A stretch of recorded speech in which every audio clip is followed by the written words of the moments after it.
Hello, कैसे हो सब लोग। माई सेल्फ इशिता और I am currently pursuing BA Digital Communication from English and Foreign Language University, Hyderabad. So okay, जो लोग मुझे ऑलरेडी जानते हैं उनके लिए ये बोलना चाहूँगी कि बहुत दिन तक वीडियो नहीं आया था because I was busy with some things and also मेरी तबीयत भी थोड़ा डाउन चल रही थी। ठीक है, बाकी वीडियो की शुरू में मैं बोलना चाहूँगी थैंक यू सो मच, क्योंकि मेरा जो चैनल है वो बहुत ही स्टार्टिंग लेवल का एक चैनल है। मैंने बस शुरू ही की हुई है, लेकिन जब मेरी कॉलेज की काउंसलिंग हुई और उसमें जब बच्चे आए तो जितने भी नए बच्चों से मुझे जो एप्रिसिएशन मिली थी, जितने भी बच्चों ने मेरे से आके बात की, मेरे को बोली कि दीदी आपका वीडियोस हम देखते हैं, आपकी वीडियोस देख के हम इस कॉलेज में आए हैं। अब लाइक ये मेरे लिए भी बहुत नई चीज़ थी, क्योंकि ये मेरे लिए भी पहली बार है किसी अनजान लोगों से इतना अप्रिसिएशन मिलना। ठीक है, सो फर्स्टली अगर मेरी वीडियोस आप लोगों को थोड़ा सा भी हेल्पफुल लगा है उसके लिए I am very grateful, I am very thankful. ठीक है, और बाकी मेरे को सामने से आके बोलने के लिए a big thank you to all of you guys. ठीक है, मतलब फर्स्ट थिंग, पहली बार जिंदगी में कभी ऐसा लगा कि कोई और आके मुझे बोल रहा है ये सब चीज़ें जिनको मैं जानती भी नहीं हूँ, तो it felt very different and so yeah definitely again a big big big thank you guys. ठीक है, और आगे भी मैं और भी अच्छा कंटेंट बनाने की कोशिश करूँगी। आज की वीडियो में कोई व्लॉग नहीं है, कुछ नहीं है, it's just a simple very basic story telling kind of video. तो फर्स्टली अभी सिर्फ EFLU की नहीं, बहुत सारे कॉलेजेस की जो है क्लासेस स्टार्ट हो रही है। नए फ्रेशर्स कॉलेज लाइफ स्टार्ट कर रहे हैं जो 2025 2026 की बैच है। तो फर्स्टली मैं बोलना चाहूँगी उनके लिए all the best, best of luck, बहुत अच्छे से कॉलेज लाइफ जियो। ठीक है, तो उनके लिए आज का वीडियो में मैं बस थोड़ा अपने जितने भी मुझे अभी मैं थर्ड सेमेस्टर में हूँ, तो उस हिसाब से मुझे जितने भी एक्सपीरियंसेस हुए हैं उस हिसाब से मैं बस कुछ बातें बताना चाहूँगी। पहली चीज़ कि जब आप कॉलेज में आ गए हो तो सबसे ज़्यादा जो आपको जानने की ज़रूरत है या सीखने की ज़रूरत है वो कैसे कॉलेज लाइफ, ज़िंदगी और पढ़ाई को मैनेज करना होता है। ठीक है, क्योंकि अब स्कूल लाइफ से आप लोग निकल गए, हॉस्टल में आ चुके हैं, अब आपको असली खेल यहाँ पे शुरुआत होती है, क्योंकि अब आपके पास बहुत सारे ऑप्शंस होंगे, बहुत कुछ करने का ऑप्शंस होगा। तो you have to decide what's your priority. ठीक है, लेकिन कॉलेज लाइफ में ऐसा भी नहीं करना कि सिर्फ पढ़ाई पढ़ाई पढ़ाई किए जा रहे हैं और सब कुछ छोड़ दे रहे, नहीं। पढ़ाई should be your top most priority, but उसके साथ साथ आपको बाकी सारी चीज़ें भी सीखने की ज़रूरत है कि कैसे लाइफ और पढ़ाई को एक साथ में मैनेज किया जाए, क्योंकि यही से आपकी सीखने की जो शुरुआत होती है। आगे चल के जब आप जॉब में जाओगे तो उसमें आपके वर्कलोड और ज़्यादा रहेंगे, तो क्या आप तब जीना छोड़ दोगे? नहीं ना।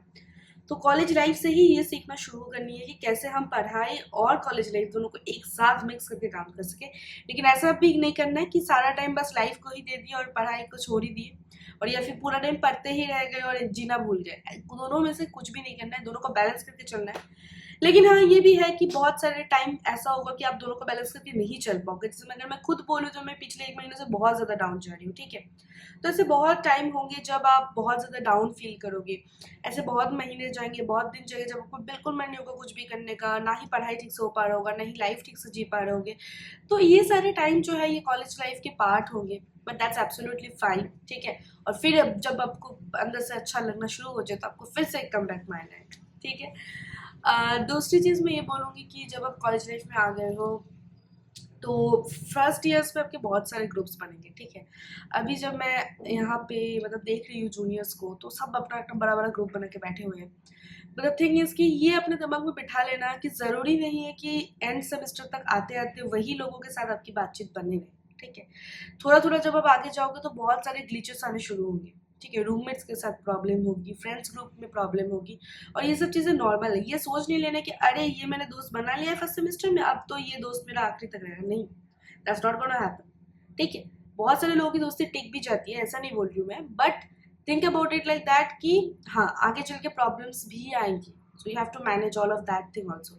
किसी से इतना भी दोस्ती में इतना ज़्यादा अटैच नहीं हो जाना है कि आगे चल के आपको बहुत बुरा लग जाए सबकी हरकतों की वजह से, क्योंकि बहुत सारी ऐसी घटनाएं होती है। जो ग्रुप फर्स्ट सेमेस्टर में बनता है वो आखिरी तक नहीं टिकता है। ठीक है, और थर्डली मैं बोलूँगी अबाउट रिलेशनशिप्स, डेटिंग कल्चर। तो इसको लेके तो मतलब जूनियर्स में बहुत ज़्यादा यू नो क्यूरोसिटी रहते हैं, ठीक है, क्योंकि जूनियर्स भी लाएगी, अरे दीदी बता दो ये भैया कैसे है, अरे क्या हम मतलब क्या है डेटिंग कल्चर यहाँ का, क्या हम यहाँ पे एक चांस दे सकते हैं, ये सब कुछ बहुत सारे सवाल रहते हैं जूनियर्स के मन में। तो देखो भाई, पहली चीज़ ये मैं बोलूँगी कि नॉट, मैं अपने एक्सपीरियंस से नहीं बता रही हूँ, जितना मैंने अभी तक देखा हुआ है लोगों के साथ होते हुए, उस हिसाब से अगर मैं बताऊँ तो कॉलेज लाइफ में, मतलब ये मैं नहीं बोल रही हूँ, लिटरली यहाँ के प्रोफेसर्स भी यही बोलते हैं, और ये आई थिंक सिर्फ ये फेल्यू की बात नहीं है, ऑल ओवर इंडिया में सारे कॉलेज लाइफ में सेम ही चीज़ है कि 90% जो रिलेशनशिप्स होते हैं वो बस उसी ईयर्स को बिताने के लिए होता है, ठीक है, कि बस 3 साल रहे, 4 साल रहे, एंड दैट्स अबाउट इट। तो ये मत सोचना कि कॉलेज लाइफ में आके, मतलब इतना होप मत लगा लेना कि कॉलेज लाइफ में आके मुझे एकदम जिंदगी जीवन साथी मिलने वाला है, नहीं भाई, ऐसा कुछ नहीं होने वाला है, ठीक है। मतलब हो जाए तो गुड फॉर यू, बट इसके चांसेस बहुत कम है।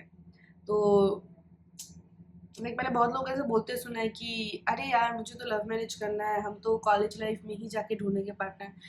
तो अब की जो जनरेशन है उस जनरेशन में ऐसा नहीं होता है, ज़्यादातर लोग डेटिंग बस कॉलेज लाइफ को बिताने के लिए ही कर रहे होते हैं, ठीक है। तो इतना होप मत करके आना कि एकदम बढ़िया से सेट हो जाएगा सब कुछ, नहीं, ठीक है। तो मतलब basically it's not only about dating, actually dating भी हो या दोस्ती भी हो, हर चीज़ में कॉलेज लाइफ में ऐसा ही है, सब कुछ बहुत टेम्पररी है यहाँ पे, ठीक है। दोस्ती, डेटिंग, हर चीज़ यहाँ पे बहुत टेम्पररी है, लोग आएंगे लोग जाएंगे, बहुत कुछ है। तो आपको इन सब से मैनेज करके चलना सीखना पड़ेगा, और इसी बीच में आपको अपनी करियर भी बनाना पड़ेगा। सो आई थिंक ये जो 20 साल का जो उम्र स्टार्ट होता है ना, मतलब आफ्टर 12th जो एज स्टार्ट होता है, और वहाँ से कॉलेज लाइफ की जो शुरुआत होती है, वो शुरुआत से ये जो 30 तक की जो टाइमलाइन होती है, 20 to 30, ये सबसे क्रूशियल ईयर्स होती है हमारी ज़िंदगी, क्योंकि इसी टाइम पे हमें सब कुछ करना होता है, करियर भी बनाना होता है, हमें हमें दोस्ती भी करनी होती है, हमें ज़िंदगी भी जीना होता है, ठीक है। तो सब कुछ एक ही में करना होता है ना, तो हम लोग बहुत ज़्यादा कन्फ्यूज हो जाते हैं, राइट। तो उतना नहीं सोचना है, everything will work out at the end. तो जितने भी नए स्टूडेंट्स अभी कॉलेज लाइफ में जा रहे हैं उनके लिए मैं यही बोलूँगी एज योर सीनियर कि घबराओ मत, सब सही होगा, एंड में सब कुछ वर्कआउट हो जाएगा, ठीक है। थोड़ा खुद को टाइम देना, किसी से बहुत ज़्यादा अटैचमेंट मत रखना, और अपनी पढ़ाई को डेफिनेटली फर्स्ट प्रायोरिटी देना, क्योंकि अगर करियर सही नहीं रहेगा तो एंड में जाके कोई फ़ायदा नहीं है, ठीक है। और डेफिनेटली लाइफ भी जीना मत भूलना please. That's about it, see you in the next video. आगे चल के बहुत कुछ मैं बनाने की सोच रही हूँ, पता नहीं कितना कुछ हो पाएगा, बट लेट्स सी। और again thanks a lot for your support guys, see you in the next video, till then love you, tata, bye bye.